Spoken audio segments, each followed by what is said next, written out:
안녕하세요. 책방 선생입니다. 오늘은 최고의 상술이라는 책을 소개시켜 드리려고 해요. 권원강 회장님 책이고요. 먼저 여러분 많이 아시는 그 교촌치킨 창업자십니다. 현재 교촌 F&B, 좀 상장회사죠. 교촌 F&B의 회장님이시고, 뭐 이분이 저는 이 책을 읽으면서 정말 치킨집 하나부터 시작해서 지금 가맹점이 한 1,300개 정도 된다고 하시는데, 지금껏 이렇게 지난 뭐 20-30년 동안 이루어 오신 일들을 책을 통해서 봤지만 정말 대단하시고 이렇게 살아온 길이 정말 만만치가 않구나. 이렇게 성공하시는 분들은 다 그만한 있구나. 그만한 이유가 있구나. 이런 생각을 하게 됐습니다. 그래서 부제도 보면 절박함과 간절함이 있으면 꿈이 이루어진다. 그 꿈이 세상도 바꿀 수 있다. 본인은 그렇게 생각하셨다고 해요. 그래서 책 내용 뭐 제가 설명드리겠지만 정말 사례를 보면 절박함과 간절함이 막 느껴집니다. 책을 읽으면서. 그래서 첫 번째 이제 창업을 3,500만 원 가지고 구미에서 시작을 하셨다고 해요. 근데 이제 본인 가족들도 그 안에 살아야 되고 뭐 주방 시설, 뭐 특히 치킨은 뭐 기름 튀기고 이래야 되니까 시설이 좀 아마 비쌀 텐데 그런 시설까지 해서 3,500만 원으로 창업을 하셨다고 하니까 이 자리가 뭐 이렇게 좋은 자리는 아니었을 거라고 생각을 합니다. 구미에서도. 그 당시 이제 구미가 그렇게 큰 도시는 아니었던 것 같아요. 대구에 비해서. 그래서 지금 여기가 이제 박물관처럼 새로 이제 1호점을 기념하기 위해서 교촌 F&B에서 만드신 것 같아요, 리테일 매장들을. 그 사진을 제가 좀 갖고 왔는데, 그때 뭐 상권이나 이런 게 짐작이 됩니다. 지금처럼 뭐 배달 앱이 이렇게 활성화됐던 때도 아닌 것 같고, 전화로 주문을 할 때고 이럴 때다 보니까요. 그래서 참 이런 데서 시작해서 지금껏 오셨다는 것 자체가 참 대단하다 이런 생각이 듭니다. 또 치킨에 얼마나 많은 경쟁자들이 있습니까? 그래서 본인은 어쨌든 브랜드 철학을 나는 정직이라고 생각하고 이렇게 살아왔다 이렇게 말씀을 하세요. 정직이 내가 하는 일의 본질이고 누군가는 정직이라는 한 가지 원칙을 지키기가 어렵다고 하는데 기준이 단순해지면 오히려 그거 하나만 지키면 되니까 편할 수 있다.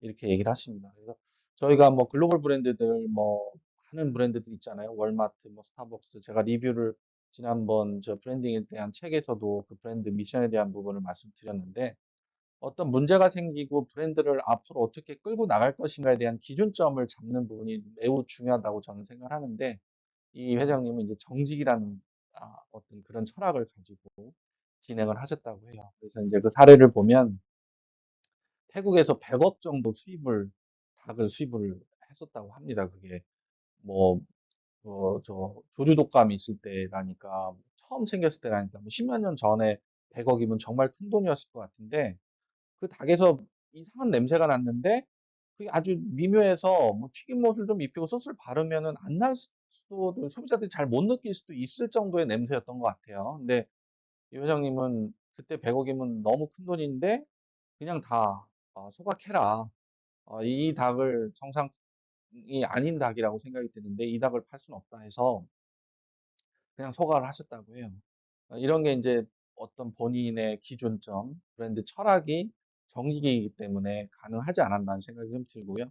나중에 알아봤더니 뭐 냉동취라는 그게 이제 냉동을 닭을 시킬 때 조금 뭔가 이상이 생기면 그런 냄새가 날 수도 있다. 그게 나중에 이제 전문가들로부터 밝혀졌다고 해요. 근데 어쨌든 이거 대단한 결정이죠. 저라면 과연 이렇게 할 수 있었을까라는 생각을 좀 해봤습니다.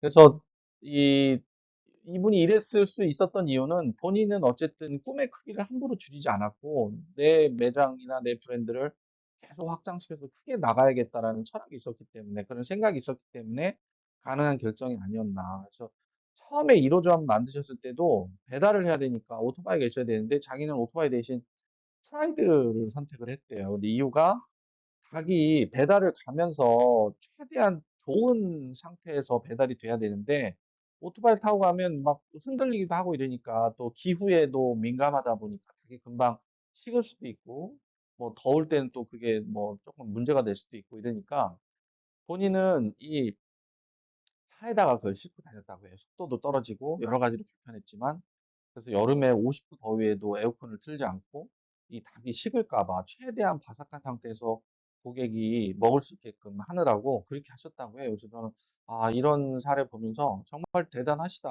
뭐 이거 외로 이제 뭐 이분이 업계 최초로 그 포장지나 뭐 닭 먹는 그 같이 먹는 무에 대한 그 옛날에는 저도 기억이 나는데 그 비닐에 담아주고 그랬거든요. 근데 그걸 아마 플라스틱 용기나 이런 걸로 처음 바꾸게 했던 브랜드가 이 브랜드라고 합니다. 저도 정확 그 뭐 이 책에서 그렇게 일단 나오거든요. 근데 그런 고객을 위한 어떤 계속 연구, 어떤 고민 이런 부분이 많이 느껴지는 그런 사례였던 것 같고요.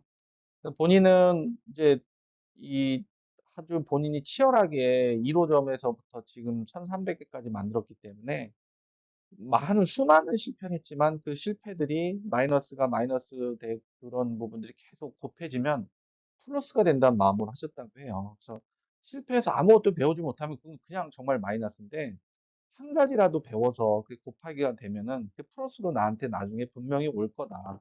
내 자산으로 그게 분명히 브랜드 자산으로서 역할을 할 것이다라는 생각을 하셨다고 해요.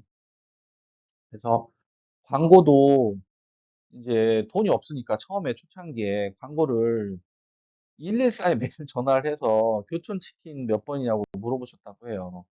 근데 지금은 뭐 네이버가 있고 하니까 근데 예전에는 전화번호를 알려면 114라는 데 전화를 해 가지고 교환원 분들이 알려주고 하셨거든요. 그래서 이분이 인제 그렇게라도 홍보를 하고 싶어 가지고 전화를 했는데 그거 뭐 한두 번이지 그분들이 뻔한데 아실 거 아니에요. 계속 한 사람이 전화를 했다고. 그 나중에 그 교환원 분들이 그 치킨집으로 전화를 해 가지고 닭을 시켰대요. 근데 먹고 나서 너무 맛있어서 계속 시켜 먹고 주변에도 홍보를 하고 이렇게 하셨다고 해요. 그래서 본인이 얼마나 간절하게 그 치킨집을 좀 성공시키려고 노력을 하셨나. 이게 뭐 2년 동안도 거의 한 마리도 못 팔고 그냥 퇴근한 날이 꽤 있었다고 하시는 거 보니까 정말 간절하셨던 것 같아요. 그리고 2년 만에 인제 흑자를 이뤘는데 그 한 달에 50만 원 흑자가 났는데 그걸 그냥 한 방에 다 그때는 그 무가지 광고라고 하는 그 이제 무료로 지하철 출근할 때 주는 무가지 광고 같은 게 있었어요. 근데 이제 지방에는 그 벼룩시장이라는 그 브랜드로 그런 조그만 신문 같은 게 있었는데 거기에 인제 50만 원을 한꺼번에 다 광고비로 쓰셨다고 해요. 근데 그게 효과가 있어 가지고 50만 원을 쓰고 바로 매출이 일어나서 그다음에 100만 원이 또 흑자가 돼서 그 100만 원을 또 광고에 다 쏟아붓고 이렇게 해서 인제 그 구미에서 어떻게 보면 제일 큰 인제 치킨집이 되게 됐다는 거죠. 그래서 이런 부분도 정말 간절함이 없으면 결정하기 어려운 일일 것 같아요. 저도 뭐 조그만 자영업 하나 하고 있지만 마케팅에 내가 번 돈의 한 달 수익의 모든 돈을 다 쏟아붓는다는 게 정말 쉽지 않은 부분인 것 같아요. 그래서 이런 부분은 참 대단하다는 생각을 했고 그래서 고객은 숫자가 아니다. 때로는 10 보다 2가 더 크다. 인제 요 사례는 뭐였냐면 그 고객 이제 두 분이 와서 치킨집이 거기가 좁은 치킨집이었으니까 두 명이 와서 먹고 있었는데 10 명이 인제 와서 자리 좀 해 달라고 했다는 거죠. 근데 자리가 8 자리밖에 없으니까 이 두 분들을 어떻게 좀 양해를 구해 가지고 뭐 자리 두 개를 빼서 이렇게 좀 이쪽도 좀 불편하게 해 가지고 10 명을 받을 수는 있었는데 이 사장님이 안 받았다는 거예요. 그냥 "미안한데 다음에 오셔라. 오늘 먼저 온 손님들 때문에 못 받겠다." 하니까 인제 이 두 명이 먼저 와 있던 분들도 되게 불편했을 거잖아요. 자기들도 되게 미안했을 거 아니에요. 자기들 때문에 10 명이 못 먹었으니까. 근데 어쨌든 이분은 먼저 온 손님이 더 우선이라고 생각해서 그렇게 하셨다고 해요, 이 회장님은 초창기에.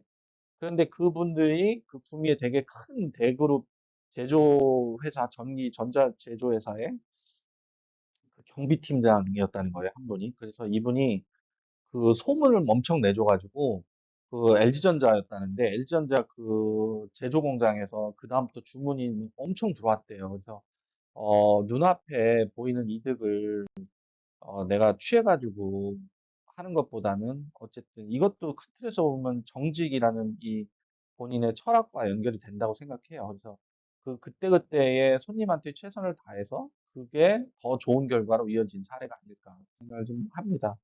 그래서 본인은 능력이 없는 사람보다 간절함 없는 사람이 더 무능하다라고 생각하신다고 합니다. 그래서 뭐 지금 쭉 사례를 설명드렸지만 뭐 이거 말고도 되게 많아요, 책에 그런 사례들이. 그래서 정말 간절하게 열심히 이렇게 일을 한 사례들이 많은데 능력이 없는 거는 계속 개발을 하면 되는데 간절함이 없는 사람은 그 간절함이 그렇게 금방 생기는 게 아니다 보니까 그래서 이분이 뭐 임원분들도 언젠가 한번 다 집에 가서 한 달 동안 우리가 앞으로 발전을 하려면 어떤 계획, 아이디어를 가지고 이 일을 해야 되는지에 대해서 고민을 하고 와라 하고 한 달의 시간을 줬대요. 그리고 돌아와라 했더니 한 분만 돌아오고 나머지 분은 안 돌아오셨다고 합니다. 그래서 그 한 분이 뭐 지금은 아마 계속 일을 하시는 것 같은데 그 정도로 이 좀 간절함에 대해서 좀 치열함에 대해서 중요시하시는 분인 것 같아요. 그래서 끝으로 인제 "사업은 기다리는 것이다. 한 번 쌓인 신뢰는 사업의 중요한 자산이 된다."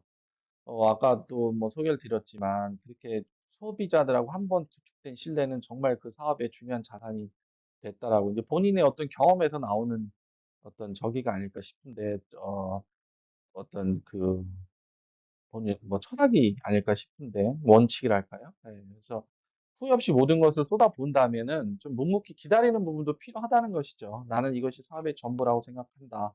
예 그 회장님 말씀인데 그런 것 같아요. 이게 조그만 자영업을 하든 뭐 큰 사업을 하든 처음부터 잘 되면 너무 좋겠지만 그런 일이 뭐 얼마나 있겠습니까? 대부분은 처음에 뭐 6 개월이든 1 년이든 2 년이든 뭐 어떤 사업은 5 년이든 계속 적자가 나고 쏟아붓기만 하는 경우도 있을 텐데 어쨌든 내가 최선을 다하고 후회 없이 모든 걸 쏟아부었으면은 그다음부터는 좀 어느 정도 시간이 지나는 부분, 절대적인 시간이 좀 필요한 부분이 있다라는 걸로 저는 이해를 했습니다. 그 예전에 제가 리뷰한 책, 최인화 책방 운영하시는 그 책에서도 브랜딩이라는 것이 절대적인 시간도 필요하고 실체가 쌓아지는데 누적되는 데 대한 시간이 필요하기 때문에 "브랜딩이 그렇게 금방 되는 게 아니다."라는 말씀을 한번 제가 드린 적이 있는데 이 사업도 결국은 그런 브랜딩의 어떤 측면이기 때문에 다 같은 얘기가 아닐까 좀 그런 생각이 좀 듭니다. 그래서 오늘은 여기까지 하겠습니다. 감사합니다.